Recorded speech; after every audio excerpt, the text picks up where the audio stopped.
طالبان کی بلا اشتعال کارروائیوں کے خلاف پاکستانی مسلح افواج کا آپریشن غضب للحق 133 طالبان ہلاک، 200 سے زائد زخمی، 27 افغان چوکیاں مریا بیٹ، 9 پر قبضہ، 80 سے زائد ٹینک، توپ خانے اور بختر بند گاڑیاں تباہ۔ افغان طالبان چوکیاں اور ٹھکانے چھوڑ کر بھاگ نکلے، متعدد چوکیوں پر سفید جھنڈے لہرا دیے۔ سیکورٹی فورسز نے بھرپور جوابی کارروائی میں 3 افغانی بٹالین اور سیکٹر ہیڈ کوارٹرز مکمل تباہ اور اسلحہ ڈپو کو راکھ کا ڈھیر بنا دیا۔ پاک فضائیہ نے کابل، قندھار اور پکتیا میں اہم ملٹری تنصیبات تباہ کر دیں۔ فضائی کارروائیوں کے دوران کابل میں 2 بریگیڈ ہیڈ کوارٹرز تباہ، قندھار میں 1 corps headquarters, 1 brigade headquarters, ammunition depot اور لاجسٹک بیس کو اڑا دیا گیا۔ پکتیا میں کور ہیڈ کوارٹر کو تباہ کر دیا گیا ہے اور افغان رجیم کی کوائڈ کاپٹر کے ذریعے پاکستانی چیک پوسٹوں پر حملے کی ناکام کوشش۔ سیکورٹی فورسز کی بروقت کارروائی سے تمام کوائڈ کاپٹرز گرا دیے۔ وزیر اطلاعات عطا تارڑ کا کہنا ہے کہ چترال، خیبر، محمد کرم اور باجوڑ کے سیکٹرز میں طالبان فورسز کو منہ توڑ جواب۔ پاکستان اپنی علاقائی سالمیت اور اپنے شہریوں کی حفاظت و سلامتی کو یقینی بنانے کے لیے ہر ضروری اقدام اٹھائے گا۔ پاک فوج کے ہاتھوں ہزیمت اٹھانے کے بعد افغان طالبان کے باجوڑ میں سول آبادی پر حملے، خواتین سمیت 5 افراد زخمی۔ افغان طالبان کی جانب سے فائر کیے گئے گولے باجوڑ کے علاقے لگڑئی اور گردونواں میں جا گرے۔ طالبان نے باجوڑ میں مسجد کو نشانہ بنایا۔ افغان طالبان کی شیلنگ سے مسجد کی چھت اور دیگر حصے متاثر ہوئے۔ پاک فوج نے سرحد پار کرنے والے دہشت گرد کو نظرندہ پکڑ لیا۔ فتنہ الخوارج کے دہشت گرد نے اپنا نام عبداللہ بتایا۔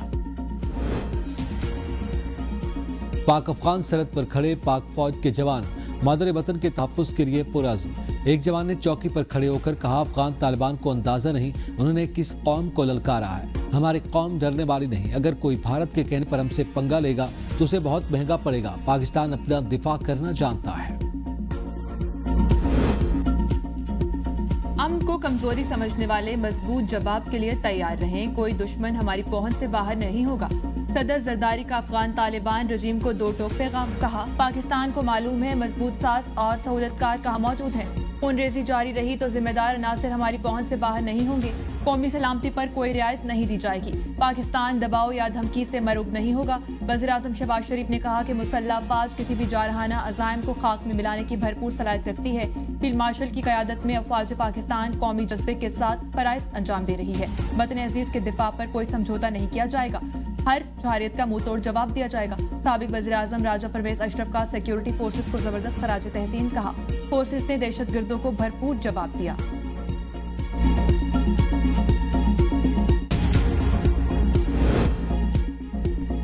صبر کا پیمانہ لبریز ہو چکا، اب ہماری تمہاری کھلی جنگ، اب دمادم مست قلندر ہوگا۔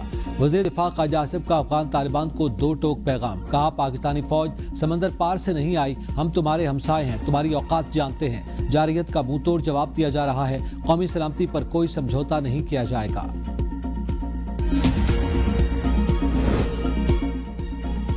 الحمدللہ پاکستانی چوکیوں پر قبضہ یا کوئی نقصان نہیں ہوا۔ ترجمان وزیر اعظم برائے بین الاقوامی میڈیا مشرف زیدی کہتے ہیں، پاکستان نے جوابی کارروائی میں افغان طالبان کو بھاری نقصان پہنچایا۔ پاکستان کو نقصان پہنچانے کا کوئی بھی دعویٰ ہندوستانی پروکسیوں کے تصور سے کچھ زیادہ نہیں۔ انشاءاللہ یقین رکھیں تمام جارحیت کا فوری اور مؤثر جواب ملے گا۔ افغان طالبان نے حملہ کر کے بھیانک غلطی کی، جارحیت پر پاک فوج نے منہ توڑ جواب دیا۔ وزیر داخلہ محسن نقوی کہتے ہیں کہ بزدل دشمن نے رات کی تاریکی میں وار کیا، معصوم شہریوں کو نشانہ بنانے کی مذموم کوشش کی گئی۔ افغان طالبان کو سنگین نتائج بھگتنا پڑیں گے، قوم مسلح افواج کے شانہ بشانہ ہے۔ وزیر مملکت داخلہ طلال چودھری نے کہا کہ افغانستان کو ہر صورت ایک پرامن ہمسایہ بننا ہوگا، کسی کو پاکستان کا امن چھیننے کی اجازت نہیں دیں گے۔ وفاقی وزیر طارق فضل چودھری نے کہا افغانستان بھارت کی پراکسی کے طور پر کام کر رہا ہے۔ مشیر وزیر اعظم رانا ثناء اللہ نے کہا کابل سمیت افغانستان کا کوئی علاقہ ہماری دسترس سے دور نہیں۔ پاکستان کی مسلح افواج سرحدوں کی حفاظت کے لیے ہمیشہ تیار ہیں۔ افغانستان پر ایک جتھا قابض ہے، پاکستان کے سامنے یہ جتھا ٹھہر نہیں سکتا۔ پاکستان کی افواج افغانستان کی جارحیت کا جواب دے رہی ہیں۔ عالمی برادری کو شواہد کے ساتھ صورتحال سے آگاہ کیا جائے گا۔ خطے کو دہشت گرد تنظیموں کو محفوظ پناہ گاہ نہیں بننے دیں گے۔